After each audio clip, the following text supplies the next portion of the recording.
Hello, today we want to make this Crinoline Dream. So these are the things you're going to be needing: your millinery wire, very important part. You'll be needing your UHU gum. You'll be needing your crinoline. This is a crinoline needle and your thread. Yes. And your scissors and every other thing you need. So the measurement you cut out of this crinoline depends on how wide you want your brim to be. I used 30 36 inches. That's a yard and 4 inches. A yard and 4 inches. That's what I cut out to make this brim. So here is it, a yard and 4 inches. So what I'm going to be doing now is to be adding glue to the rough edge, one of the rough edges of my crinoline. I hope just add the glue like that to the edges, like that, from one end to the other. So I'll do that and I'll let it dry a bit. After that, I'm going to be placing the other edge, this other end, on it. I want to join it together. So while you do that, I suggest that you don't press it to it too much so that it doesn't stain. You want to keep it as neat as possible. So just use your hand to press it a little bit. Don't press it too much so that it doesn't stain your work. Then when it's dried a little bit, then you can start pressing it to it. So I just place it on it like that and let it dry. So next I'll be working with my millinery wire. So I cut out 47 inches to cover for the crinoline I cut out. So I cut out 47 inches and I overlapped it with about 2 inches. You can see I overlapped it here and I use my thread to tie it together, to keep it together in a circle form. So I'm now going to be working on it to bring it together. So here is what you do. You stand your crinoline that you already folded together, then you insert your wire into it like this. Make sure the wire is falling right in the middle of it. Yes, just place it in the middle like this. You can see the wire is right in the middle, it's in the center of the crinoline, not at the base. You can see. So now we are going to start stitching it. Now you're going to do a running stitch. You're going to fold it like this to keep the wire in the center like that. You can see. So you bring these two ends together and stitch it round.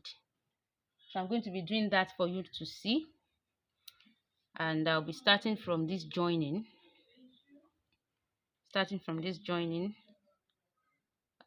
So I'll start in and out, in, out, in, out, in, out. Make sure it's picking both pieces and make sure the mouths are equal. So you want to keep doing that. Then when you pull your thread, you don't want to pull your thread out totally so that it doesn't come out. This is like a net. It's like a net. It has a hole. So if you pull it like that, the thread will come out. So you knot the end of your thread, but you don't pull it out totally.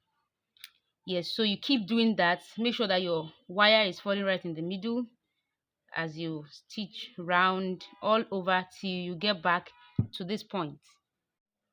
All right, so I am done stitching it from one end and back to the other one. So you can see that. So this is the starting thread and this is the finishing thread. So what you're going to do now is to pull it. You pull your thread, but you have to be careful so that your thread does not break. So you pull it, you kind of squeeze it together.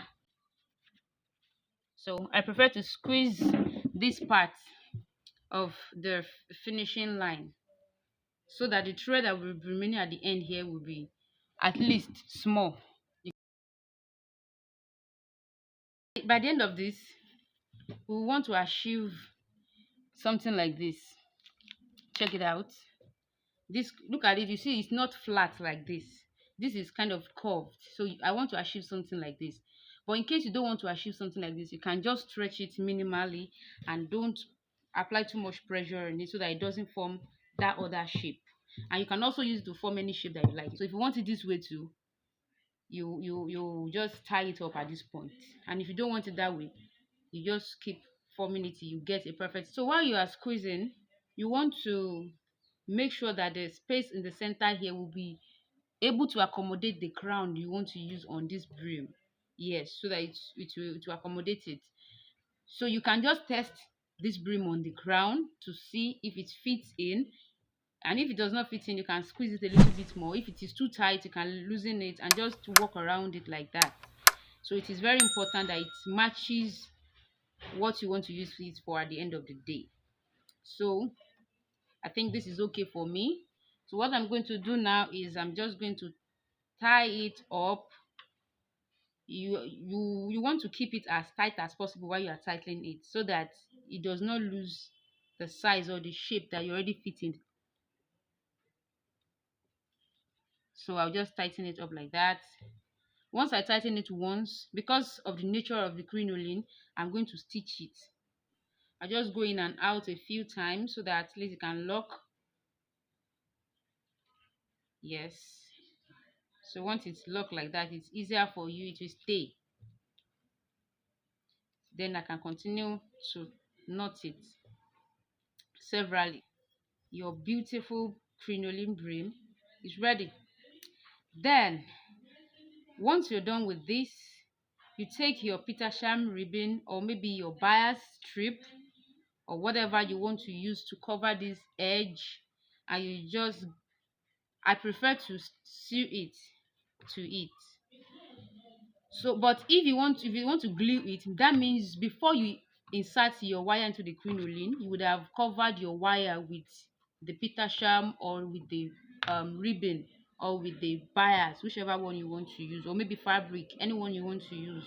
So but if you are doing it this way, that means your glue will not be able to stay very well on this, or it might even make it rough if you are not careful. So I prefer to just put my Petersham ribbon or whatever ribbon. Let me use this as sample. I'll just do this. We open it up, and I'm going to insert it like this. Use it to cover that part that has wire. Then I will use my sewing machine to sew it. So I will do that for it round. And when I get to this point, I will overlap it so that it covers the starting point. So that is what I will do to cover the wire. So that is it on how to form your crinoline brim. Thanks for watching. See you crafting.